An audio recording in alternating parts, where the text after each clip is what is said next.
அன்பு தேவனுடைய பிள்ளைய, நீ அநேக நேரங்களில் தேவனுடைய சமத்தை சொல்ற, ஆபிரகாமை ஆசீர்வதித்தார் ஆனா என்னை ஆசீர்வதிக்கவில்லை என்று கேள்வி கேட்டுக்கொண்டிருக்கிற அன்பு தேவனுடைய பிள்ளைய, இந்த கால வேளையில தேவன் உன்னோடு பேசிக் கொண்டிருக்கிறார். ஆதியாகம 18ஆம் அதிகாரம் 1ஆம் வசனத்துல ஆபிரகாம் மம்ரேயின் சமவெளி பூமியில கூடாரம் போட்டு உட்கார்ந்து கொண்டிருக்கிறான். அவன் பாருங்க, கூடாரம் போட்டு உட்கார்ந்து கொண்டிருக்கிறான். ஆபிரகாம் வாசற்படியில் உட்கார்ந்து கொண்டு அவன் பகலின் உஷ்ணமான வேலையில் அவன் உட்கார்ந்து கொண்டு அவன் பார்த்து கொண்டு இருக்கிறான். அவனுடைய கூடாரத்துக்கு 3 புருஷர்கள் வருகிறாங்க. 3 பேர் வருகிறார்கள்.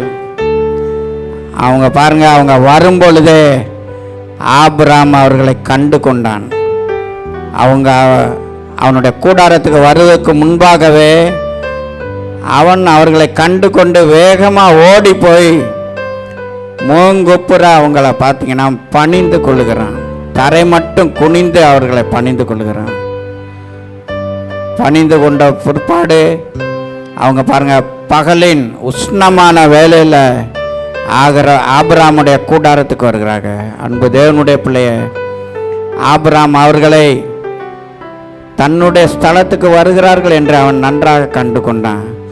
அவருடைய ரகசியம் அவருக்கு பயந்தவர்களிடத்தில் இருக்கிறது. அன்பு தேவனுடைய பிள்ளைய, கர்த்தருக்கு பயப்படுகிற பயம் அவனுக்கு இருந்தது நிமித்தமாக என்னை தேடி தான் என்னுடைய கூடாரத்துக்கு தான் வருகிறார்கள் என்று அதில் பாருங்க 3 புருஷர்களில் ஒருவர் கர்த்தர் என்று பார்க்கிறோம். அன்பு தேவனுடைய பிள்ளைய, நேரடியாக பகலின் உஷ்ணமான வேலையில் தேவன் அவனுடைய கூடாரத்துக்கு வருகிறார். அன்பு தேவனுடைய பிள்ளைய, நம்மளா இருந்தால் அந்த உஷ்ணமான நேரத்தில் ஏசியை போட்டுக்கிட்டு உள்ளார இழுத்து மூடிட்டு நம்ம என்னன்னா தூங்கி கொண்டிருப்போம். அவன் அப்படி இல்லை. அவன் பாருங்க, இதுலயே அவனுடைய சுறுசுறுப்பை நன்றாக அறிந்து கொள்ளலாம். அவன் பாருங்க, வேகமாக ஓடி போறான். ஓடி போய் அவங்களை அழைத்து கொண்டு வருகிறான். வந்ததோடு மட்டும் இல்லாமல் அவன் பாருங்க, உம்முடைய கண்களில் எனக்கு கிருபை கிடைத்ததா, நான் இங்கே இருன்னு சொல்றான். பாருங்க, அடுத்தது அவன் கிருபையை கேட்கிறான் அவர்களிடத்துல. அன்பு தேவனுடைய பிள்ளைய, நம்முடைய கண்கள் எங்கு நோக்கி கொண்டிருக்கிறது? ஒரு குறிப்பிட்ட நபரையா, குறிப்பிட்ட தேசத்தையா, இல்லாட்டா குறிப்பிட்ட உறவினரையா? அவங்கள்ட்ட இருந்து ஒத்தாசை வரும், இவங்கள்ட்ட இருந்து ஒத்தாசை வரும், அங்கிருந்து எனக்கு பலன் கிடைக்கும், இங்கிருந்து எனக்கு பலன் கிடைக்கும் என்று நம்முடைய கண்கள் எங்கு நோக்கி கொண்டிருக்கிறது? தாவீதினுடைய கண்கள் எனக்கு ஒத்தாசை வரும், பர்வதங்களுக்கு நேராக என் கண்களை ஏறெடுக்கிறேன் என்று 121 சங்கீதம் 1ஆம் வசனத்தில் சொல்றார். நம்முடைய கண்கள் எங்கு ஏறெடுத்து கொண்டிருக்கிறது?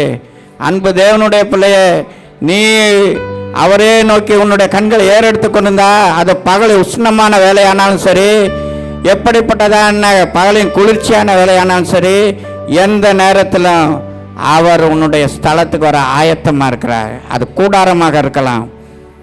அவர் பெரிய ஒரு வாசஸ்தலத்தில் தான் அவர் வருவது கிடையாது. பாருங்க, கூடாரத்தை போட்டு தான் உட்கார்ந்து கொண்டிருக்கிறான். அன்பு தேவனுடைய பிள்ளைய, மம்ரே என்றால் பலம், சக்தி என்று சொல்லப்பட்டிருக்குது. அப்படிப்பட்ட இடத்துல அவன் கூடாரத்தை போட்டு இருக்கிறான்.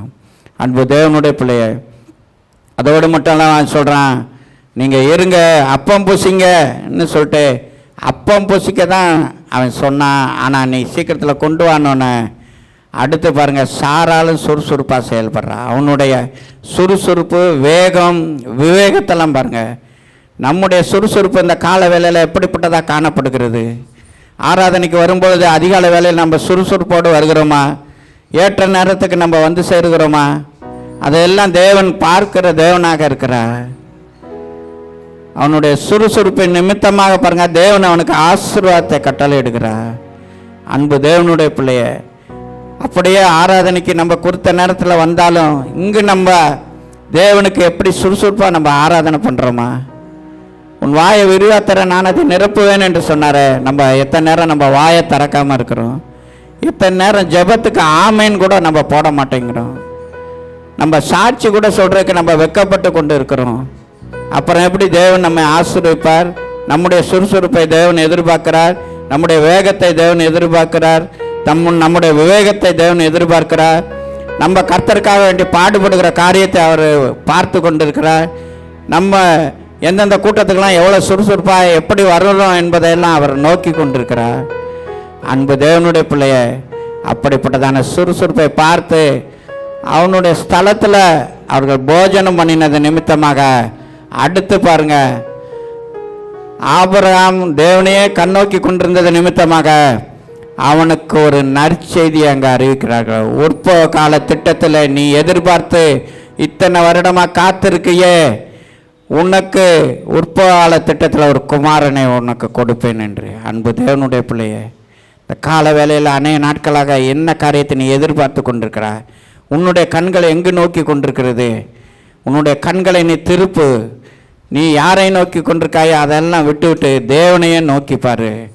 உனக்கு தேவன் நீ எதிர்பார்த்துருக்கிற காரியங்களை கொடுக்க வல்லமே உள்ள தேவனாக இருக்கிற. ஆனால் நீ என்னென்னா, நமக்கு அவங்க சப்போர்ட்டாக இருப்பாங்க, இவங்க சப்போர்ட்டாக இருப்பாங்க, அவங்க உதவியாக இருப்பாங்கன்னு மனுஷர் மேல் நம்பிக்கை வைத்து கொண்டிருக்கிறாய். பெற்றுக்கொள்ள முடியாமல் இருந்து கொண்டிருக்கிறாய். அன்பு தேவனுடைய பிள்ளைய, ஆபிரகாமுக்கு 17ஆம் அதிகாரத்திலேயே பாருங்கள் அவனை குறித்து சொல்லப்படிய 99 வயதுன்னு. ஆனால் இங்கே பார்த்தீங்கன்னா 18ஆம் அதிகாரத்தில் வரும்பொழுது அவன் பாருங்க அந்த 99 வயதுலையும் எவ்வளோ சுறுசுறுப்பாக இருந்திருக்கான். மாட்டு மந்தைக்கு போகிறான், அடிக்கிறான், உடனே கொண்டு வரான். எல்லாத்தையுமே அவங்க பாருங்க புசித்தாங்க. அன்பு தேவனுடைய பிள்ளைய, தேவனாகிய கர்த்தர் இந்த பூமியில் மனுஷனோடு ஐக்கியம் கொண்டதான ஒரே இடம் பார்த்திங்கன்னா அந்த மம்ரேல ஆபிரகாமோடு தான். வேதத்தில் வேறு யாரோடும் பார்த்திங்கன்னா அவர் இங்கே பூமியில் ஐக்கியமே வைக்கல. அன்பு தேவனுடைய பிள்ளைய, இந்த உலகத்தில் யார் எப்படி இருந்தாலும் பரவாயில்ல, நீ கர்த்தரையே நோக்கி கொண்டிருந்தா உன்னோடு அவர் ஐக்கியம் வைப்பார். உலகத்தில் யார் உன்னோடு ஐக்கியம் இல்லாமல் போகலாம், உறவினர்கள் உன்னை விட்டு பிரிந்து போகலாம், கணவன் பிரிந்து போகலாம், மனைவி பிரிந்து போகலாம், வேறு யாருனாலும் உன்னை விட்டு பிரிந்து போகலாம். ஆனால் பிரியாத கர்த்தர் உன்னோடு இருக்கிறார். அவர் உன்னோடு ஐக்கியம் கொள்ள வல்லமை உள்ள தேவனாக இருக்கிறார். அது எப்படிப்பட்ட வேலையானாலும் சரி, இரவு வேலையானாலும் சரி, பகல் வேலையானாலும் சரி, அக்கினி போன்றதான சூழ்நிலை போன்றதான வேலையானாலும் சரி, உன்னோடு அவர் ஐக்கியம் கொள்ள வல்லமை உள்ள தேவனாக இருக்கிறார். உனக்கு அவர் இந்த நற்செய்தியை அவர் இந்த கால வேலையில் அறிவிக்கிறார். நீ எதை எதிர்பார்த்து கொண்டிருக்கிறாய்? உன்னுடைய கண்களை திருப்பு. ஒத்தாசர் பருவத்துக்கு நேராக கண்களை திருப்பு. அவருடைய கண்களில் நீ கிருபையை பெற்றுக்கொள்ளு. அந்த கிருபையானது உன்னை பெரியவனாக்கும்.